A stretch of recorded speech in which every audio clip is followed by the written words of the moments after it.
Kamareddy collector గారు ఆశీష్ సంవాల్ గారికి, Nizamabad collector గారు రాజీవ్ గాంధీ హనుమంతు గారికి, అట్లానే వేదిక మీద ఉన్నటువంటి ఇతర పెద్దలకు, అధికారులకు, వేదిక ముందున్నటువంటి అధికారులకు అందరికీ కూడా, పెద్దలందరికీ కూడా ధన్యవాదాలు తెలియజేస్తా ఉన్నాను.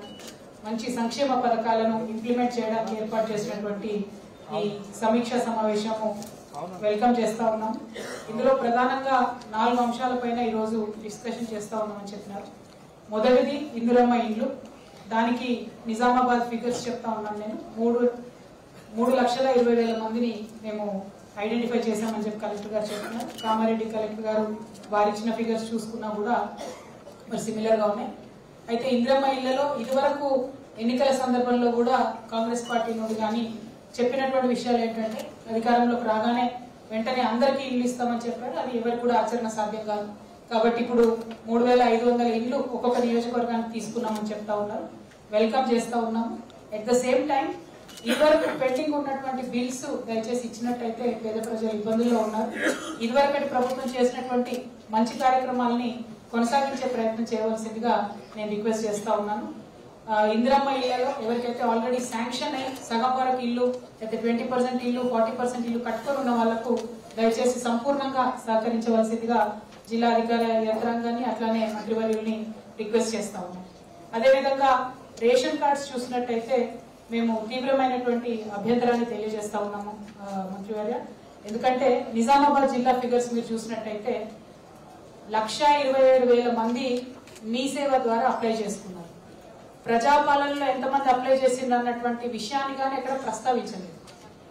అవన్నీ పక్కకు పెట్టి కులగణనలో వచ్చినటువంటి వివరాలను తీసుకొని కేవలం 26,000 మందికి, అంటే అట్లీస్ట్ మీ సేవలో అప్లై చేసుకున్న వాళ్ళ నంబర్ చూసినా కూడా 1.27 lakhs లో ఓన్లీ 26,000, అంటే 20% మందిని మాత్రమే మేము కన్సిడర్ చేస్తా ఉన్నామని చెప్తా ఉన్నారు.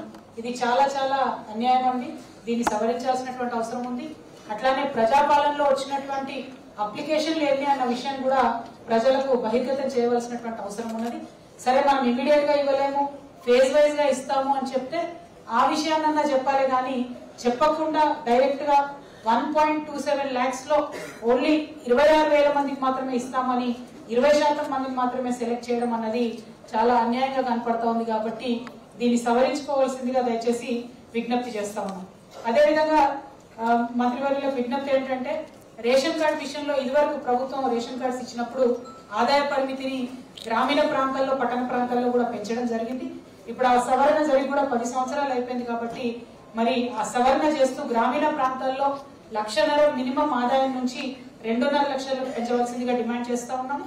అట్లానే పట్టణ ప్రాంతాల్లో 2.5 లక్షల నుండి 3.5 లక్షలకు పెంచవలసిందిగా కూడా డిమాండ్ చేస్తా ఉన్నాము. దీనివల్ల చిరు ఉద్యోగులందరూ కూడా అకామిడేట్ అయ్యేటటువంటి ఆస్కారం ఉంటుంది. కాబట్టి ప్రభుత్వం దీనిపైన చాలా సానుభూతితో దృష్టి పెట్టవలసిందిగా విజ్ఞప్తి చేస్తా ఉన్నాం. అట్లనే మనందరికీ తెలుసు మంత్రివర్య, రేషన్ కార్డుకి ఆరోగ్యశ్రీకి లింక్ ఉంటుంది. చాలా మంది పేద ప్రజలు రేషన్ కార్డు నిజంగా తీసుకునేది చాలా మంది ఆరోగ్యశ్రీ కోసం ఎక్కువ మంది తీసుకోవడం జరుగుతుంది. ఇవాళ మొన్న పెద్దలు షబీర్ అలీ గారు ఇక్కడ నిజామాబాద్ లో మీటింగ్ పెట్టి చెప్పినారు, తొందరలోనే హెల్త్ కార్డ్స్ ఇస్తామని చెప్పారు. అప్పుడు maybe ration card Aarogyasri delink అవుతాయేమో, కానీ అవి ఇచ్చేంత వరకు మరి ఉన్న రేషన్ కార్డు కూడా ఇవ్వకుండా, అప్లై చేసిన వాళ్ళని ఇవ్వకుండా కేవలం 20% మందికి ఇస్తామనడం మాత్రం కొద్దిగా పేదవాళ్లను వారికి ఇబ్బంది జరుగుతుంది. కాబట్టి ఆరోగ్యశ్రీ కార్డు అనుసంధానం అయ్యేంత వరకు అన్నా అప్లికేషన్ పెట్టుకున్న వాళ్ళందరికీ రేషన్ కార్డు ఇవ్వాల్సిందిగా డిమాండ్ చేస్తా ఉన్నాము. అట్లానే ప్రజాపాలనలో ఇచ్చినటువంటి దరఖాస్తుల్ని దయచేసి సీరియస్ గా పరిగణలోకి తీసుకోవాల్సిందిగా కూడా రిక్వెస్ట్ చేస్తా ఉన్నాం. అదేవిధంగా మీరు రైతు కూలీలకు సంబంధించి టాపిక్ చూసినట్టయితే 4,43,000 మంది రైతు కూలీలు ఉన్నారు నిజామాబాద్ జిల్లాలోని ఫిగర్స్ ఇవ్వడం జరిగింది. కానీ తీరా ఈ ఇందిరమ్మ ఆత్మీయ భరోసా రైతు కూలీ పథకం ఇచ్చేది ఎంత మందికి అంటే 41,387 మందికి అని చెప్పి ఫైనల్ ఫిగర్స్ నిజామాబాద్ కలెక్టర్ గారు చెప్పడం జరిగింది. అంటే 4,43,000 మందిలో 41,387 అంటే కరెక్ట్ 10% ఇస్తున్నట్టు లెక్క. సరే, భూమి లేని పేదవాళ్లకు ఏమీ చేయలేదు కాబట్టి 12,000 ఇస్తామనడం నిజంగా కూడా ఆహ్వానించదగ్గ విషయం. ఇవ్వగలిగే బ్యాండ్ విడ్త్ గవర్నమెంట్ లో ఉంటే బడ్జెట్ సపోర్ట్ చేస్తే డెఫినెట్లీ ఇంకా పెంచుకున్నా కూడా తప్పలేదు. కానీ 4,43,000 మందిలో కేవలం 41,387 మందిని అంటే ఐ వాష్ లాగా ఒక కంటి తుడుపుగా ఇస్తున్నట్టు అనిపిస్తుంది తప్పితే నిజంగా సీరియస్ కన్సర్న్ తో ఇస్తున్నట్టుగా కనపడడం లేదు. కాబట్టి దయచేసి మళ్ళా ఒకసారి రివ్యూ చేసుకోవాలండి. ఇచ్చినటువంటి కార్డ్ లో కూడా అన్న ఎట్లా ఉంటదంటే ఒక జాబ్ కార్డ్ మీద మినిమం కుటుంబంలో 3 పనిచేసే అవకాశం ఉంటుంది. ఒక సంవత్సరంలో 100 రోజులని మనం క్యాప్ పెట్టుకున్నాం కాబట్టి 3 కనుక కూలికి పోతే మనిషికి 33 రోజులే వస్తుంది. మీరు కట్ ఆఫ్ తీసుకున్న ఇయర్ 2023-24 ఉన్నది. మరి ఏదన్నా సందర్భం ఏదన్నా పరిస్థితి వచ్చి ఆ కుటుంబంలో 2023-24లో వాళ్ళు కనుక 20 రోజులు కూలీ చేసుకునే పరిస్థితి ఉన్నట్టయితే ఆ కుటుంబం కంప్లీట్ గా ఎలిమినేట్ అయిపోతుందన్న విషయాన్ని దయచేసి అధికారులైనా మంత్రివర్యులైనా గమనించాలని చెప్పి నేను మనస్ఫూర్తిగా కోరుతా ఉన్నానన్న. అట్లానే ఈ ఎన్ఆర్ఈజీఎస్ పథకం మనం 2006 నుండి పెట్టుకున్నాం. కానీ మనం కట్ ఆఫ్ ఇప్పుడు తీసుకుంటున్నది 2023-24 తీసుకుంటున్నాం. అంటే 2006 నుంచి ఇప్పటి వరకు డైరెక్ట్ గా కూలీలు చేస్తున్నటువంటి వాళ్ళు కూడా చాలా మంది ఉన్నారు. 2006లో భూమి లేని వాళ్ళకి ఇప్పటికి కూడా భూమి కొనుక్కోలేని వాళ్ళు చాలా మంది ఉన్నారు. మరి 2006 నుంచి కూలీ చేసినటువంటి వాళ్ళు ఎవరిని కూడా కన్సిడరేషన్ లో తీసుకోకుండా డైరెక్ట్ గా 2023-2024 కన్సిడరేషన్ లో తీసుకోవడం కూడా చాలా మంది పేదవాళ్లను మనం ఎలిమినేట్ చేసినట్టు అవుతుందన్న. ఏ స్కీమ్ అన్నా ఇంక్లూజివ్ ఉండాలి, వీలైనంత ఎక్కువ మందికి ఇచ్చే ప్రయత్నం చేయాలి. కానీ వీలైనంత ఎక్కువ మందికి ఫోటోలు పెట్టేటటువంటి ఇంటెన్షన్ లాగా అనిపిస్తా ఉంది. కాబట్టి దయచేసి ప్రజాప్రతినిధులం మనం సానుభూతితో పేదవాళ్ల పట్ల ఆలోచన చేయవలసిందిగా మీకు విజ్ఞప్తి చేస్తా ఉన్నానన్న. అట్లానే పాపం ఈ సర్వే చేయడానికి ఫీల్డ్ అసిస్టెంట్లు నిజంగా ఈ కూలీలను మెయింటైన్ చేయడానికి వారి పనికి చాలా ఇబ్బంది పడి చేస్తూ ఉంటారు. కానీ ఫీల్డ్ అసిస్టెంట్ల జీతాలు 3 నెలల నుంచి రాలేదు. కాబట్టి దయచేసి నిజామాబాద్ జిల్లాలో జీతాలు రిలీజ్ చేసేటటువంటి ప్రయత్నం చేయవలసింది కోరుతా ఉన్నానన్న. ఎందుకంటే ఇప్పుడు 21 నుంచి 24 వరకు ఈ కూలీ పథకం ఇవ్వాలి అని అనుకుంటే అదే ఫీల్డ్ అసిస్టెంట్లు మళ్ళా పనిచేయాల్సి ఉంటది.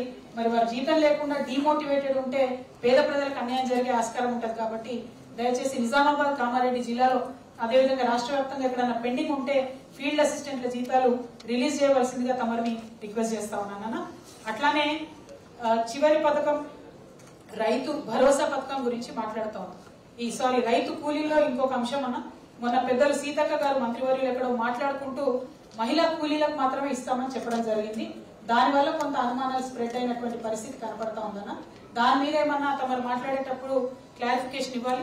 మీరు సెలెక్ట్ చేసిన 50% ఓన్లీ మహిళలకే ఇస్తారా, అందరికి ఇస్తారా, ఇచ్చే వాళ్ళను ఏ ప్రాతిపదిక అన్నది కూడా దయచేసి క్లారిఫై చేయవలసిందిగా కోరుతా ఉన్నాను. అట్లానే ఇందిరమ్మ ఇళ్లకు సంబంధించి పెద్దలు సూర్యనారాయణ గుప్తా గారు చెప్పినట్టుగా ఎక్కడైతే కార్పొరేటర్లు మన బస్తీ కమిటీలు ఉన్నాయో అక్కడ కాంగ్రెస్ కార్పొరేటర్లు ఉన్నా సరే వాళ్ళకు కూడా తెలియకుండా కమిటీలు వేసినారు. మరి ఈ కమిటీలు ఎవరు వేసిండ్రు అన్నది కూడా తెలియదన్న. సో రాజకీయాలకు అతీతంగా మాట్లాడితే ఇందిరమ్మ ఇళ్ల కమిటీలు ఏవైతే పెట్టినారో మరి స్ట్రిక్ట్లీ అధికారుల పర్యవేక్షణలో జరిగితే బాగుంటది. ఎందుకంటే 26 జనవరితోని కార్పొరేషన్లు కూడా సీజ్ అయిపోతాయి. ఆ తర్వాత మరి రెస్పాన్సిబుల్ ఎవరు ఉంటది అన్న విషయాన్ని కూడా తమరు కొంచెం క్లారిఫికేషన్ ఇవ్వాల్సిందిగా రిక్వెస్ట్ చేస్తా ఉన్నామన్నా. కాబట్టి అధికారులతో కమిటీ వేసినట్లయితే 1 ట్రాన్స్పరెన్సీ ఉండే అవకాశం ఉంటది, 2 కంటిన్యూ అయ్యే అవకాశం ఉంటది కమిటీ. కాబట్టి పొలిటీషియన్స్ ని మన అందులో పెట్టాలా వద్దా అన్నది ఆలోచన చేయవలసిందిగా కోరుతా ఉన్నామన్నా. ఇక రైతు భరోసా విషయానికి వస్తే మన జిల్లా నిజామాబాద్ కి సంబంధించి మాట్లాడుతూ 5,34,778 ఎకరాలు సాగు అవకాశం ఉన్నటువంటి భూమిగా చెప్పడం జరిగింది. దాంట్లో ఏదైతే ఇప్పుడు రైతు భరోసా ఇవ్వద్దు, రాళ్లు రప్పలు గుట్టలు అని మీరు చెప్పినటువంటిది ఏదైతే ఉన్నదో అది కేవలం 7,575, అంటే మొత్తం 5,34,000 ఎకరాలకు సంబంధించిన దాంట్లో ఓన్లీ 1.5% మాత్రమే మీరు రైతు భరోసా ఇవ్వమని చెప్తా ఉన్నారన్న. సంతోషం, మీరు ఎలిమినేట్ చేసినారు, ప్రభుత్వానికి డబ్బులు మిగిల్చినారని మీరు చెప్తున్నారు. కానీ ఇంప్లిమెంటేషన్ చేసేటటువంటి క్రమంలో దీనిలో ఇబ్బందులు వస్తాయని చెప్పి మేము భావిస్తా ఉన్నాం.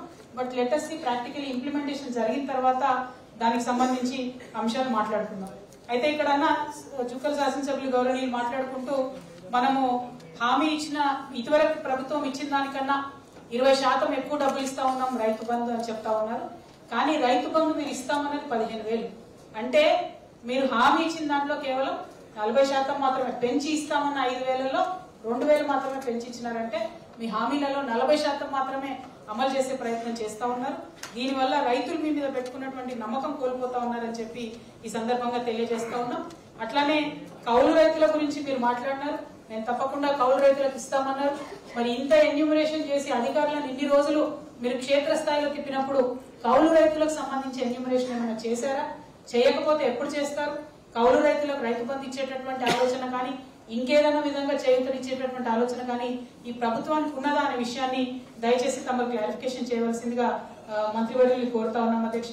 అయితే ఈ మొత్తం 21 నుంచి 24 వరకు గ్రామ సభల్లోనే ఈ 4 ముఖ్యమైనటువంటి కార్యక్రమాల ఇంప్లిమెంటేషన్ కి సంబంధించి మొత్తం కార్యాచరణ కూడా ఫైనల్ అవుతుంది. కాబట్టి దయచేసి ఈ ముసాయిదా జాబితా ఏదైతే కలెక్టర్లు ప్రిపేర్ చేసినారో అన్న ఈ ముసాయిదా జాబితాను గ్రామ సభ మరియు వార్డు సభలో ప్రదర్శించి చదివి వినిపించి అవసరమైతే 1-2 సార్లు దయచేసి ప్రజలందరికీ కూడా ఇంటిమేషన్ ఇచ్చి ఆ తర్వాత చర్చించినాకనే ఆమోదించాలని చెప్పి రిక్వెస్ట్ చేస్తున్నామన్నా. ఈ ఆమోదించే గ్రామ సభలన్నింటినీ కూడా దయచేసి వీడియో ఆడియో రికార్డింగ్ తప్పకుండా ఉండాలన్నా. మనందరికీ తెలుసు గ్రామ స్థాయిలో అనేకమైనటువంటి రాజకీయ స్పర్ధలు ఉంటాయి. దానివల్ల పేద ప్రజలకు అన్యాయం జరగకూడదు అనేటటువంటి విషయం అన్న. ఇదివరకు మేము ఏ పథకం తీసినా కూడా అధికారులనే టాప్ గా పెట్టి లాటరీ సిస్టమ్ ద్వారా తీసినాం తప్పితే పొలిటికల్ ఇంటర్ఫియరెన్స్ లేకుండా తీసినామన్నా. సో అటువంటి ట్రాన్స్పరెన్సీయే ఇప్పుడు కూడా కొనసాగాలని మనస్ఫూర్తిగా కొనసాగుతూ ఉన్నాం. అదేవిధంగా మీరు జిల్లా ఇన్ఛార్జి మంత్రులుగా ఉన్నారు కాబట్టి 1 or 2 ఇష్యూస్ మాత్రం నేను చెప్పి క్లోజ్ చేస్తాను అధ్యక్ష. ప్రధానంగా జిల్లాలో మైనారిటీ స్కీమ్స్ లాస్ట్ 1 year లో ఒక్కటంటే ఒక్కటి కూడా ఇంప్లిమెంట్ కానటువంటి పరిస్థితి ఉన్నది. చాలా మెషిన్స్ శాంక్షన్ అయ్యి సూయింగ్ మెషిన్స్ ఇవ్వలేని పరిస్థితి ఉన్నది. ఫీ రీఎంబర్స్మెంట్ ఎక్కడ కూడా ₹1 రానటువంటి పరిస్థితి ఉంది. జిల్లా ఇన్ఛార్జ్ మంత్రిగా ఉన్నారు కాబట్టి తమరు దానిపైన దృష్టి పెట్టాలని కోరుతా ఉన్నాను. అదేవిధంగా గౌరవనీయులు భూపతి రెడ్డి గారు చెప్పినట్టుగా కాళేశ్వరం ప్యాకేజ్ 21A నిజంగానే నిజామాబాద్ రూరల్ జిల్లాకు వరప్రదాయంగా ఉంటుందని చెప్పి భావించి ఆయన డిజైన్ చేయడం జరిగింది. దాంట్లో 70 నుండి 80% పూర్తయిందని భూపతి రెడ్డి గారు చెప్పినందుకు ధన్యవాదాలు తెలియజేస్తూ మిగతా పనులు పూర్తి చేసేటట్టుగా ప్రయత్నం చేయవలసిందిగా రిక్వెస్ట్ చేస్తా ఉన్నాను. అదేవిధంగా ఇంకొక అంశం అన్న, మా జిల్లాలో దాశరథి గారు పెద్దలు వారిని ఇక్కడ జిల్లా జైల్లో పెట్టినారు. ఇక్కడ జిల్లా జైల్లో మీద ఆయన బొగ్గుతోని నా తెలంగాణ కోటి రతనాల వీణ అని చెప్పి రాసినటువంటి పెద్ద పోయెట్, నిజాం సర్కార్ వ్యతిరేకంగా పోరాటం చేసినటువంటి పోయెట్. వారిది 100వ జయంతి సంవత్సరం అన్న, 100th year వారిది. అయితే పెద్ద ఎత్తున చేస్తామని చెప్పి అన్న టూరిజం మినిస్టర్ గా కల్చర్ మినిస్టర్ గా ఉన్నారు కాబట్టి ఈ పాయింట్ చెప్తా ఉన్నా. మీరు ఆల్రెడీ ప్రకటించడం జరిగింది ప్రభుత్వం నుండి, కానీ ఎక్కడ కూడా కార్యక్రమాలు పెద్ద ఎత్తున జరుగుతున్నట్టు అనిపించట్లేదన్న. నిజామాబాద్ లో నేను నా ఎమ్మెల్సీ ఫండ్స్ నుంచి 40 లక్షల రూపాయలు పెట్టి కిలా రామాలయంలో వారి విగ్రహాన్ని పెట్టినామన్నా. అక్కడ మ్యూజియం కూడా వారిది రెడీ చేసినాము. అవసరం ఉంటే అవకాశం ఉంటే దాన్నైనా ఇంకా కొంత ఏదైనా 5-6 lakhs నిధులు పెడితే కంప్లీట్ అవుతుంది అనుకుంటాను. దాన్ని పెద్ద ఎత్తున ప్రారంభించే విధంగా ప్రయత్నం చేయవలసిందిగా తమని కోరుతా ఉన్నాను. ఇక నిజామాబాద్ జిల్లాలో పోలీస్ కమిషనర్ లేక ఇబ్బంది పడుతున్నటువంటి పరిస్థితి ఉందన్న. మరి ఇన్ని రోజుల్లో పోలీస్ కమిషనర్ ఎందుకు లేరనేటటువంటి ఒక చర్చ అయితే ప్రజల్లో జరుగుతూ ఉన్నది. శాంతి భద్రతల విషయంలో ఇంత రిలాక్స్డ్ గా ఉండడం కరెక్ట్ కాదన్న. దయచేసి పోలీస్ కమిషనర్ ని ఇమీడియట్ గా అపాయింట్ చేయవలసిందిగా కోరుతా ఉన్నానన్న. అదేవిధంగా ఇసుక రవాణా చాలా పెద్ద ఎత్తున అడ్డగోలుగా జరుగుతూ ఉన్నది కాబట్టి మరి దాన్ని ఆపడానికి గవర్నమెంట్ రెవెన్యూ లాస్ కాకుండా చర్య తీసుకోవడానికి నేను మిమ్మల్ని రిక్వెస్ట్ చేస్తున్నా. ఈ విషయంలో మా జుక్కల్ శాసనసభ్యులు చేపట్టినటువంటి ఎఫర్ట్ పేపర్ల ద్వారా మేము చూడడం జరిగింది. ఇసుక అక్రమ రవాణా అడ్డుకట్ట వేయడానికి ఆయన కాన్స్టిట్యున్సీలో వారు చేసినటువంటి ఎఫర్ట్ మా దృష్టికి వచ్చిందని. అటువంటి ఎఫర్ట్ ఏమన్నా జిల్లా వ్యాప్తంగా పెడితే గవర్నమెంట్ రెవెన్యూ పెరుగుతుంది, ప్రజలకు తక్కువ ధరలో మరి ఇసుక అందుబాటులో ఉంటుందని చెప్పి తెలియజేస్తా ఉన్నాము. ఇక చివరి అంశం అన్న, నిన్నగాక మొన్న పసుపోర్ట్ ఏదైతే ఇనాగ్రేషన్ చేసిండ్రో అది కేంద్ర ప్రభుత్వం నుండి చేసినామని చెప్పిండ్రు. అది కూడా నేషనల్ టర్మరిక్ బోర్డు మరి మన జిల్లాకు వచ్చింది.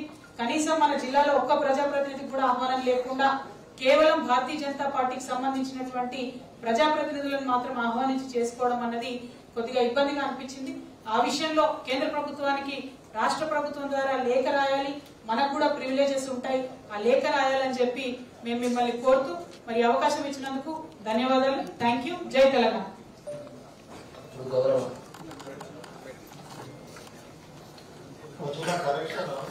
ఇంతకుముందు ఎమ్మెల్సీ గారు మాట్లాడినట్టు 21A ప్యాకేజ్ అప్పుడు రాజశేఖర రెడ్డి గారి కాంగ్రెస్ టైంలోనే పెద్దలు సురేష్ రెడ్డి గారు ఇరిగేషన్ మంత్రిగా ఉన్నప్పుడు 80-90% కంప్లీట్ అయింది. టీఆర్ఎస్ పార్టీ వచ్చిన తర్వాత డీ డిజైనింగ్ పేరు మీద కాస్ట్ ఎస్కలేషన్ పెట్టి 3,000 కోట్లకు పెంచి పైపుల పేరు మీద వేస్తాము, అక్కడ కెపాసిటీ పెంచుతామని చెప్పారు. కానీ 10 ఏళ్లలో అక్కడ ఏం జరగలేదు. రైతులు కూడా 10 ఏళ్ళు నీళ్ళంగా నష్టపోయారు. ఇప్పుడు అదే పెండింగ్ బాధ్యతగా అయింది. దయచేసి అంటే నోటీస్ ఫర్ ద కరెక్షన్. మాకు కూడా మరి ఈవెంట్లో అవకాశం ఇస్తారా? మీరు ఆన్సర్ చేస్తారనుకుంటే ఎమ్మెల్యే గారు ఆన్సర్ చేసినారు. నా రిక్వెస్ట్ ఏంటంటే వారు ఫస్ట్ 2 years మాతోనే ఉన్నారు. వారు ఎమ్మెల్సీ, నేను వచ్చినాను వారి స్థానంలో. నా రిక్వెస్ట్ ఏంటంటే ప్యాకేజ్ డిజైనింగ్ మార్చినాము, దాన్ని అవకాశం ఇచ్చేటటువంటి ప్రయత్నం చేసినాం. సో పొలిటికల్ విమర్శ కాదు, డెఫినెట్ గా మాకు ఇంపార్టెంట్ ప్రాజెక్ట్ అది. ఆ ప్రాజెక్ట్ ఫినిష్ అయ్యేలాగా చూడాలి. ఇప్పుడు గౌరవ సీనియర్ సభ్యులు మాజీ మంత్రి పెద్దలు సురేష్ రెడ్డి గారిని మాట్లాడుతూ కోరుతాను.